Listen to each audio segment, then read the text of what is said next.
Good evening, everybody. Just so you know, I'm going to be brief because I know it's been a long night, and I appreciate everybody being here and all that everybody is doing and has done. It's just so important. You know, some of us are here because we lost a loved one, and some of us are here because we've been consoling and praying for and you know, helping families and victims of violence. And some of us are here because of what happened on 4 years ago on November 12th. You know, we were shaken by the tragedy in Newtown, and we subsequently woke up and we realized that gun violence has been taking our young men and women and children from our community, in particular our urban community, in particular our Black community, for many decades. And right under our noses, pretty much, I think. And so, you know, I've been ashamed and I've been embarrassed that my ignorance of that injustice that had gone on for so long. But I was woken up in 2012 of what was really happening. And I know that Congressman Cicilline said that he doesn't blame the NRA. Well, I do blame the NRA, and I do blame the Congress people, and I do blame the senators, but I blame the NRA. And I am just overwhelmed by the power and the money and the influence that they've had on our community. Not just in Washington, but on our community here, our lives and how they've affected us. And Justice Louis Brandeis said, courage is the seat of liberty. And he also said that the fitting remedy for evil counsels is good ones. And the only proper response, even to speech we loathe and to be fraught with death, is more speech, not enforced silence. And the NRA and the gun lobby and even the ex-Speaker of the House, Bill Murphy, our current Speaker of the House, and I'm going to call him right out on it because he's holding up our legislation that's keeping us unsafe in our state.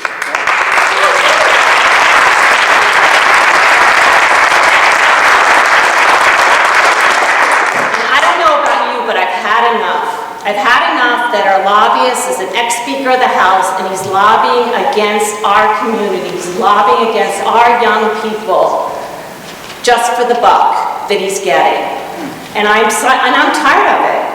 And I think that we've got to push back against this in our state. We're small enough, we're good people, we have a great community, and we've got great leaders that know what the right thing to do is. And so we need to push back.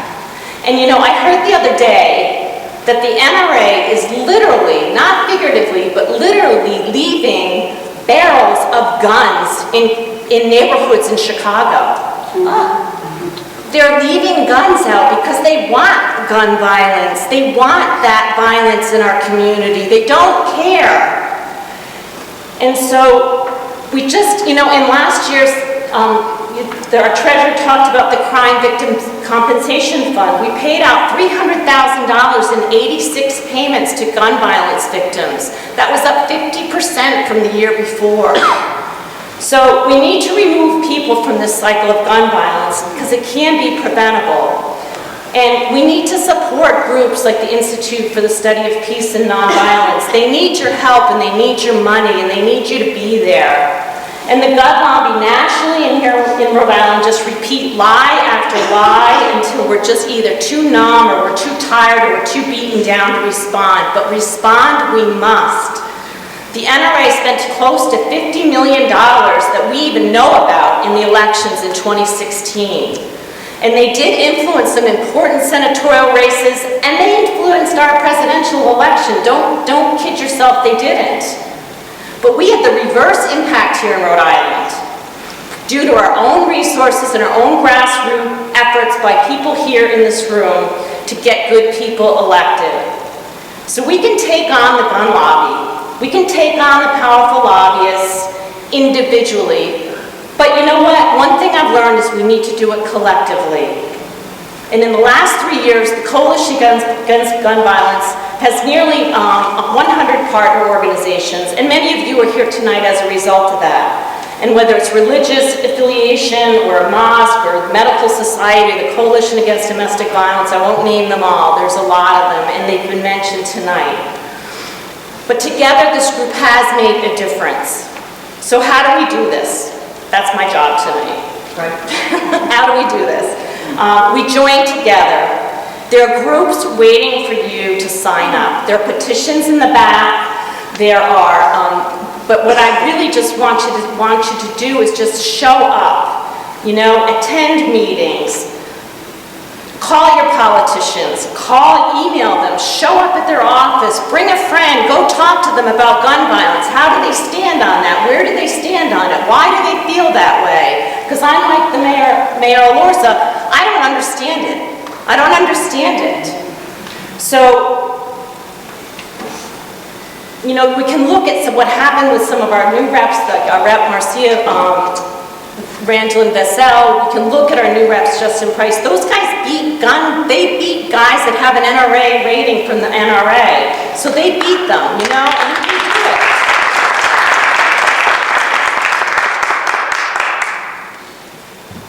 So what else can you do? Run for office. And I'm serious. You know, as my friend Jim Lutz from the House Center for International Relations and the Public Policy at Salve said to me once, he said, you know, people who show matter.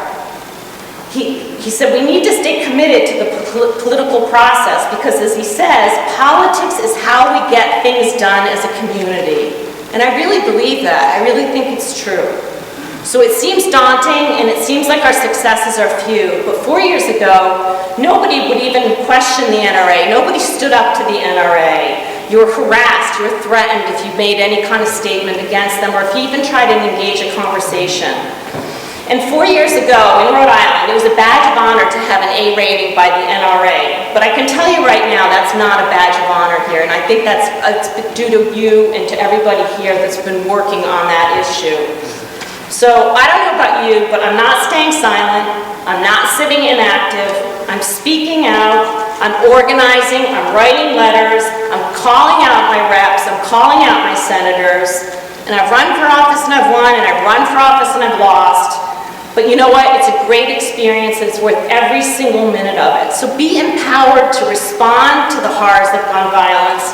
Be empowered to stand up to the NRA and to the incoming Trump administration. I'm not elected, so I can bash them as much as I want and say their names. But be empowered to respond with courage and be empowered to respond with dignity. Be empowered to respond with reason. But please get active. Please do that. Choose a group to work for. Lead a group. Speak out. Write letters to the editor. It really does matter. And you know, we as our coalition have a meeting on January 9th. Please try to attend the meeting. Please see what we're doing. We've got some really good things going on. And as Arthur Ashe has said, start where you can, use what you have, and do what you can. But thank you tonight for being here. I really appreciate it very much.